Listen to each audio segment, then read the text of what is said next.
बड़ा बाजार निवासी युवक ने एसपी कार्यालय में दिया आवेदन।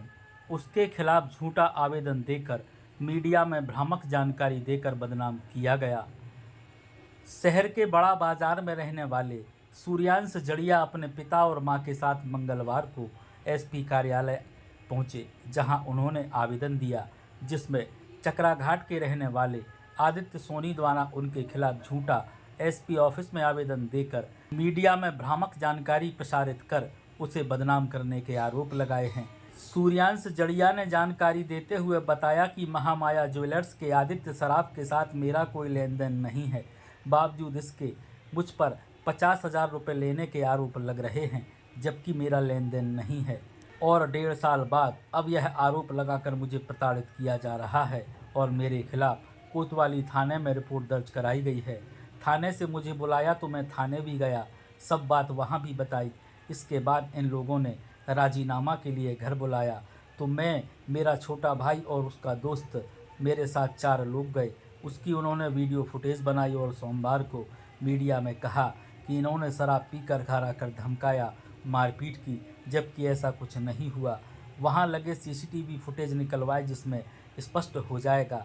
इस तरह से हम लोगों को बदनाम करवाया है, जिससे अब हम लोग काम नहीं कर पा रहे हैं। सूर्यांश और उसके माता पिता ने पूरे मामले की निष्पक्ष जांच कर वैधानिक कार्रवाई करने की मांग की है। आदित्य सराफ नाम का लड़का है, श्री महामाया ज्वेलर्स वाला। उसके हमारा कोई लेन देन नहीं है उससे। उसके बाद भी वो ये बोल रहा है कि हमें उसके पैसे देना है, करीब 50,000 रुपये। जो भी हमारा लेन देन था पहले उनसे, वो सब क्लियर हो चुका था। फिर भी उसके बाद 1.5 साल बाद वो लोग प्रताड़ित कर रहे हैं। उसके बाद इनकी माँ जी गई, उनने रिपोर्ट डाली हमारी कोतवाली में। उसके बाद वहाँ से आया हमारे लिए फ़ोन, तो वहाँ भी हम गए। उसके बाद इनने ये बोला कि हमारे घर में आके राजीनामा करवाएं। तो हमारा छोटा भाई, उसका दोस्त और मेरा एक दोस्त, हम लोग 4 जन गए और उसमें इन्हें वीडियो फुटेज बनाई। और इन्हें कल की न्यूज़ में ये बोला है कि हम इनके यहाँ पे पी के गए, दारूखोरी बताई, हमने इनको धमकी दी, मारा पीटी करी, जो कि ऐसा कुछ भी नहीं हुआ है। पूरी वीडियो क्लिप निकलवाएं आप और पूरा देखें। 1 घंटे 1.5 घंटे वहाँ हम बैठे थे। वहाँ पे हमने कोई भी प्रकार की ऐसी गलत बातचीत नहीं करी। उसके बाद हमारे भाई को इन लोगों ने परेशान किया, घर में इनने पुलिस भेजी, एक इनका दोस्त, और पूरे बाज़ार में हम लोगों को फ्रॉड कर दिया है। ऐसा काम हो गया भैया हम लोगों का कि अब हम काम तक नहीं कर पा रहे किसी भी प्रकार से, और मरने की स्थिति में आ गए हम। क्योंकि हमारा पूरा व्यापार है पूरे सोने चांदी के व्यापारियों से। हमारा छोटा सा काम है नारियल के डिब्बे का, उसमें ही पूरा ब्रेक लगा दिया इन लोगों ने और बहुत प्रताड़ित कर रहे हैं। घर में लोग पहुँचा रहे हैं, इनके मामा, इनके चाचा और इनकी मम्मी बोल रही हैं कि हम तुम्हें कोई भी केस में फंसवा देंगे, हमारे पास हज़ारों लड़के हैं, हम तुम्हें घर से उठवा लेंगे, हम तुम्हें किडनैप करवा लेंगे, हम तुम्हें मरवा देंगे। ऐसी बात चल रही है। इसलिए हम एसपी साहब के पास 2 बार हमने इसके पहले भी आवेदन दिया है, एक 21/4 को, एक 13/3 को। 21/4 में भी हमने उनसे बोला था ये चीज़ कि हम लोगों को ऐसी बात हुई है, ये लोग प्रताड़ित कर रहे हैं, ये लोग बंधक बना के बैठे हैं।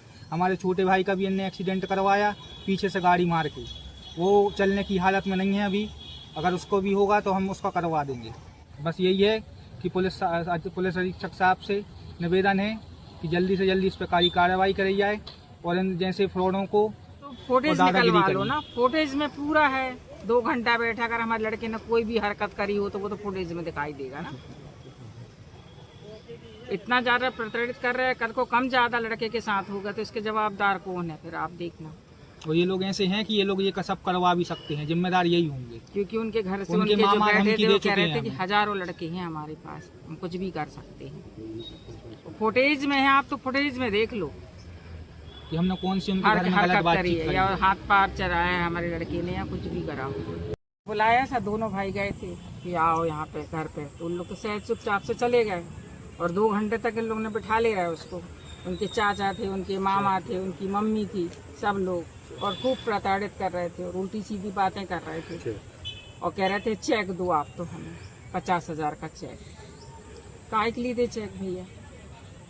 वो चेक नहीं दिया तो बस बिठा ले रहे हैं इन लोग ने। फिर लोग चेक के बहाने ऐसे निकले हैं बाहर कि हाँ हम जा रहे हैं, उस बहाने से जो बाहर निकले। और उनके मामा कह रहे थे कि 1,000 लड़के हैं हमारे पास, हम कुछ भी कर सकते हैं। और बहुत ऊट पटांग बातें करी उनने। और ये कहना है उनका कि हमारा लड़का दारू पी के गया है, दारू पी के, और उन्हें मतलब उल्टे सीधे काम करे। तो आप तो फुटेज में देख लो ना। अगर उल्टे सीधे काम करेंगे, जो फुटेज ने दी है, दोनों चुपचाप बैठे हैं, वो अगर हरकत करी होगी तो वो तो फुटेज में आएगी, क्या है क्या नहीं।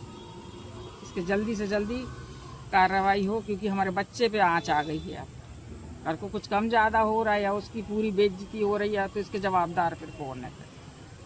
तो यही कह रहे, और कुछ कम ज़्यादा होगा तो हम क्या करेंगे फिर? और कौन जवाबदार है इसका? हैं, आप यहाँ पर आ जाओ, पुलिस में है, आप इतना कह दो। हैं, हम कहीं और थे, हम नहीं आ पाए, तो ये दूसरे दिन ये हरकत कर दी उन्होंने। कुछ हुआ लेन देन के विषय से, वो हिसाब क्लियर हो गया। अब क्लियर होने के बाद तुम दादागिरी के माहौल पे आ गए। दादागिरी के माहौल से तुम धमकी दे रहे जहाँ चाहे किसी को भी बुला के। और हमारे पास टेलीफोन आया था इनके मामा का। और इनके मामा ये बोल रहे थे बिलासपुर से कि हम कहीं भी तुम्हें उठवा लेंगे। आप उनके रिकॉर्ड में देख लो, अगर ये बात ना हो तो हम मानेंगे बात को। TI बता रहे थे जी अपने आप को। इसमें हमने SP के यहाँ जो हमने रिपोर्ट की है उसमें भी हमने यही लिखा है कि जी हमें TI बता के प्रताड़ित कर रहा है और धमकी दे रहा है कि अगर तुमने ऐसा नहीं किया तो हम तुम्हें ऐसा कर देंगे और घर से उठवा लेंगे तुम्हें किसी भी तरीके से। तुम क्या समझते हो अपने आप को? इस टाइप की ऐसी बहुत सी बातें की उन्होंने। और इसको कोई कौन सा कुशवाहा है, वो कुशवाहा पुलिस वाला पूरे सराफी में ढूंढते फिरा।